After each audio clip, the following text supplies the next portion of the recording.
무릎뼈 아래 힘줄을 고무망치로 치면 무릎은 우리의 의사와는 상관없이 펴지게 된다. 운동을 할 때 날아오는 공을 잡는 행위와는 달리 우리의 의식과 상관없이, 즉 대뇌의 관여 없이 무의식적으로 근육이 반응하는 이 현상을 무조건 반사라고 한다. 1900년도 초반에 발견된 이러한 현상은 물리치료사들의 관심을 끌게 됐고, 그렇게 1930년경 근육 반응을 통해 신체의 건강에 대해 연구하는 신체 운동학이라는 학문이 탄생하게 된다. 이후에도 계속된 근육이 무언가에 반응을 하는 현상에 대한 연구는 오늘날에도 그 이유를 완벽히 설명할 수 없는 어떤 신비로운 현상까지 발견하게 되는데, 오늘은 우리의 근육이 무의식적으로 무언가에 반응을 하면서 심지어 우리에게 무언가를 알려줄 수도 있는 현상에 대해 알아보자.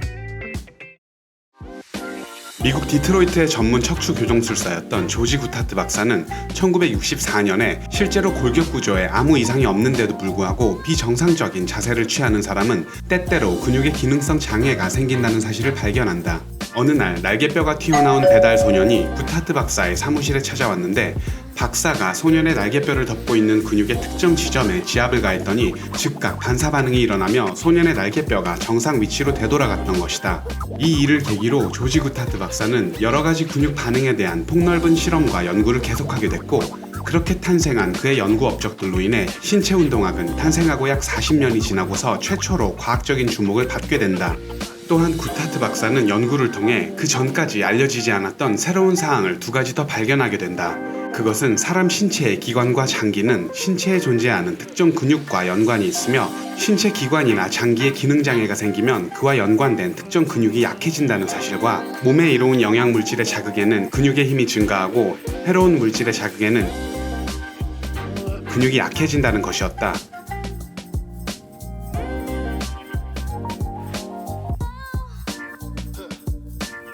구타트 박사는 이 두 번째, 어떤 물질적 자극에 대해 근육이 강해지거나 약해지는 반응을 나타내는 현상을 발견하고는 응용신체 운동학이라고 직접 명명한 분야를 개척하기 시작한다.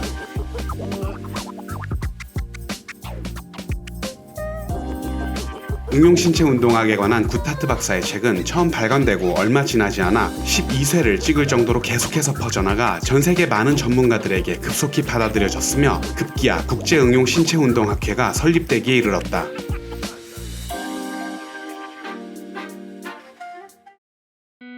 호주의 정신과 의사였던 존 다이아몬드 박사도 응용신체운동학을 받아들인 여러 전문가 중 한 사람이었다.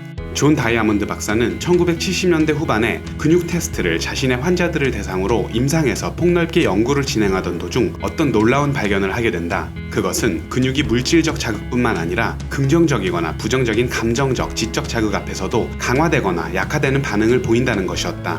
예를 들면 미소 앞에서 근육은 강해지고 나는 너를 미워한다 라는 말 앞에서 근육은 약해진다. 자극과 반응 사이에 아무런 논리적 연관성을 찾을 수 없는 결과들도 나와 실험을 진행하던 사람들을 당혹스럽게 하기도 했다. 예를 들면 외관상으로는 긍정적이거나 부정적 내용이 전혀 없는 어떤 그림들은 모든 피험자에게 약한 반응을 일으키곤 했던 반면, 다른 그림들은 모든 피험자에게 강한 반응을 일으켰다. 음악도 마찬가지였다.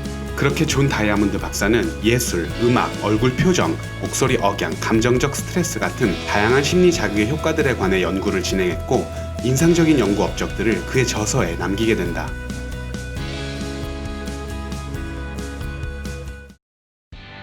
지금까지의 내용을 요약해보자면 1930년대 근육 반응을 통해 신체의 건강에 대해 연구하는 신체 운동학이 탄생했다. 그로부터 34년 뒤인 1964년 조지 구타트 박사에 의해 근육은 그에 대응하는 각 신체 기관이나 장기들의 건강 상태에 따라 강해지거나 약해지는 반응을 보인다는 점, 그리고 근육이 외부의 물질 자극에 대해서도 반응을 한다는 점이 발견됐다. 여기에 더해 1970년대에는 정신과 의사인 존 다이아몬드 박사가 근육은 꼭 물질만이 아닌 감정이나 지적인 자극에도 강해지거나 약해지는 반응을 보인다는 현상을 추가로 발견한다.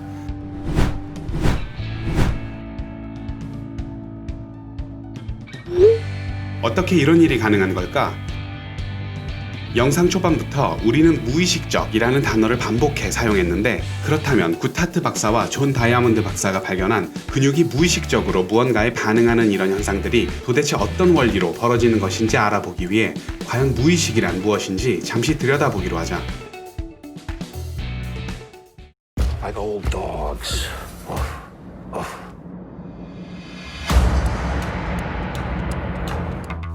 최근 넷플릭스에서 유행하는 1890년대를 시대적 배경으로 하는 에일리어니스트라는 미드가 있는데, 이 드라마의 이름이기도 한 에일리어니스트의 의미는 요즘 시대의 용어로 말하자면 정신의학자라고 할 수 있다.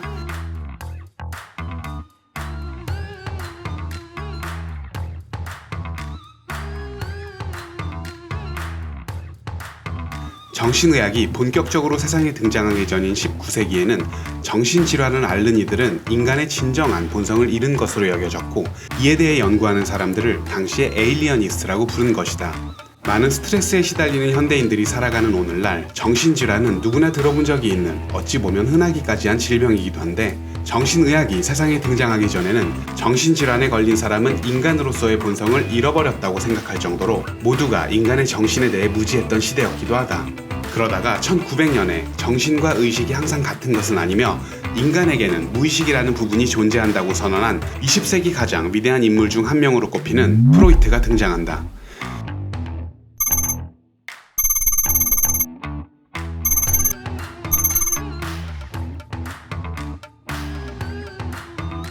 당시 이러한 발표는 정신이 곧 의식이라고 믿어왔던 사람들에게 큰 충격을 줬고, 동시에 엄청난 영향을 미쳤다.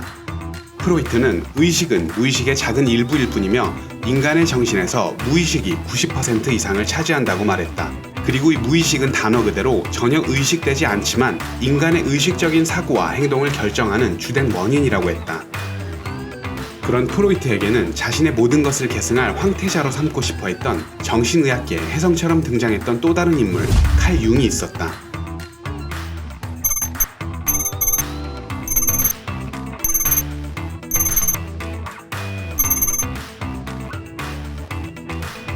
하지만 19살이라는 나이 차이에도 불구하고 처음 만나서 오후 1시부터 13시간 동안 쉬지 않고 대화를 나눴던 둘 사이의 각별하고도 지적이었던 브로맨스는 결국 인간의 무의식에 대한 서로 간의 견해를 좁히지 못하고 결별을 맞이하게 된다.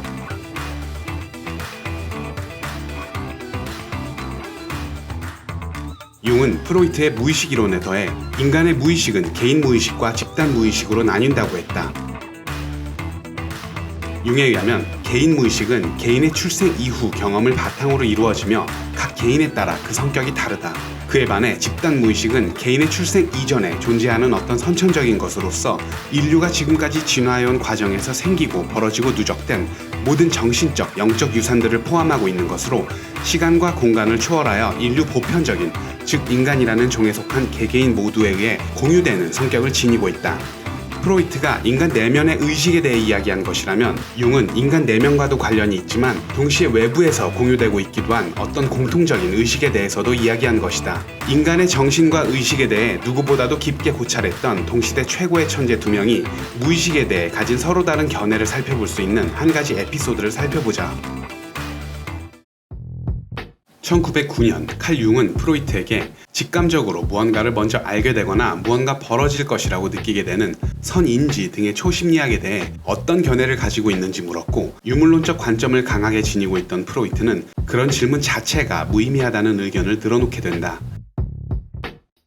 혀끝에서 튀어나오려는 반론을 억제하느라 애를 먹고 있던 융은 그때 마침 이상한 느낌을 받게 된다. 그의 횡격막이 철판으로 되어 있고 그게 벌겋게 뜨거워져 한껏 달아오르는 느낌이었다.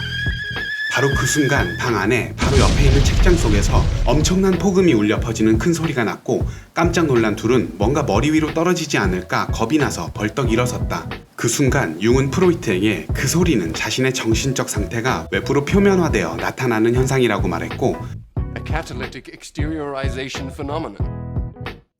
프로이트는 터무니없는 소리라고 대답했다. 융은 다시 말했다. 아닙니다. 선생님이 틀리셨습니다.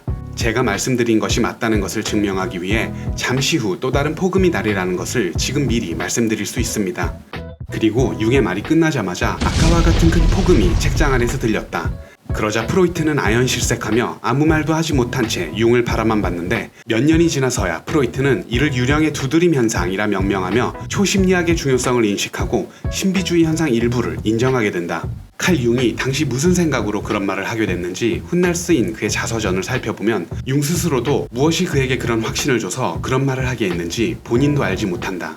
프로이트는 이 현상에 유령이라는 이름을 붙였지만 융에게는 진지한 체험으로서 훗날 동시성 현상이라는 주제로 그에 대해 논문까지 작성하게 된다.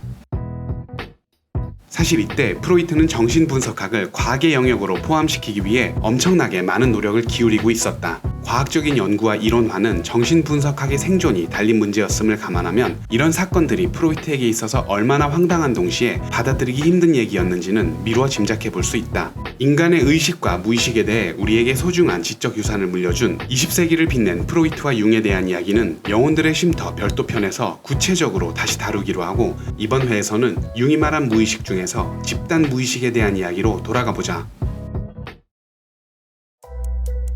융이 말한 집단 무의식은 어느 종족에게나 잠재의식의 심연 가장 밑바닥에 자리잡고 있는 공통된 체험을 가리키는 말이다. 집단 무의식을 설명할 수 있는 현상들의 사례로는 무리의 한쪽 끝에서 헤엄치던 물고기들 중 400m 떨어진 곳의 동료가 포식자를 피해 도망칠 때 즉각 방향을 바꾼다거나, 이동하는 길에 뿌리는 페로몬 외에는 의사소통이 불가능한 개미들이 중앙통제 시스템을 갖춘 조직처럼 할당된 임무 체계를 가지고 쉬지 않고 자기 일을 하는 것 등이 있다. 집단 무의식과 관련된 융의 이론을 적용하여 근육 테스트 현상을 바라보면 우리가 의식이라고 개념 짓는 그 의식 훨씬 밑에 있는 어떤 수준에서 육체는 자신에게 좋은 것과 나쁜 것이 무엇인지 인식할 수 있고, 근육 테스트를 통해 그에 관한 신호를 보낸다는 것을 알 수 있는데, 이는 다시 말하자면 융이 말한 집단 무의식, 즉 일종의 공유되고 있는 의식 차원에서 어떤 작용이 일어나는 것으로 설명할 수가 있다. 존 다이아몬드 박사가 잠시 주목하기는 했으나 국소적인 현상으로 치부해서 깊이 분석하지 않았던 또 다른 현상이 있다. 그것은 피험자가 테이프에 미리 녹음된 거짓 진술을 듣는 경우 피험자는 비록 말하는 사람이 진실을 말하는 것 같고 그 말이 설득력 있게 들린다고 하더라도 테스트에서 약한 반응을 나타낸다는 것이었다. 반면 입증 가능한 참된 진술을 듣는 동안 피험자들은 공통적으로 강한 반응을 나타냈다.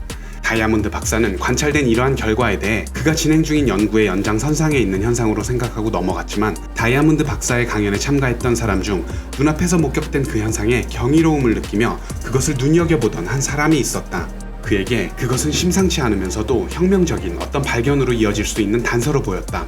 그렇게 다이아몬드 박사의 강연에 참석해서 근육이 진실과 거짓에 반응한다는 점을 눈여겨본 또 다른 정신의학자 데이비드 호킨스 박사는 1975년부터 진실과 거짓에 대한 신체 운동학적 반응을 심도 있게 연구하기 시작한다.